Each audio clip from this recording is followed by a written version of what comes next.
5 test series లో భాగంగా team India England మధ్య ఉప్పల్ వేదికగా జరుగుతున్న తొలి టెస్ట్ మ్యాచ్ ఆసక్తికరంగా మారింది. తొలి ఇన్నింగ్స్ లో స్వల్ప స్కోర్ కే కుప్పకున్న ఇంగ్లాండ్ రెండో ఇన్నింగ్స్ లో మాత్రం ఆధిపత్యం ప్రదర్శిస్తోంది.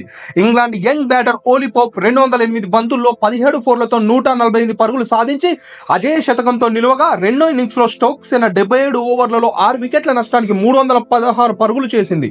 మూడో రోజు ఆట ముగిసే సమయానికి ఇంగ్లీష్ టీం తమ రెండో ఇన్నింగ్స్ లో 126 పరుగుల ఆధిపత్యంలో నిలిచింది. అంతకుముందు టీమిండియాను 436 పరుగులకు ఆల్అౌట్ చేసి రెండో ఇన్నింగ్స్ ను ఆరంభించిన ఇంగ్లాండ్ జట్టుకు ఓపెనర్లు జాక్ క్రాలే 31 పరుగులు, బెన్ డకెట్ 47 పరుగులు చేసి శుభారంభాన్ని అందించారు. అయితే జోరు మీద ఉన్న డకెట్ ను బుమ్రా అవుట్ చేయగా క్రాలేను అశ్విన్ పెవిలియన్ కు చేర్చాడు.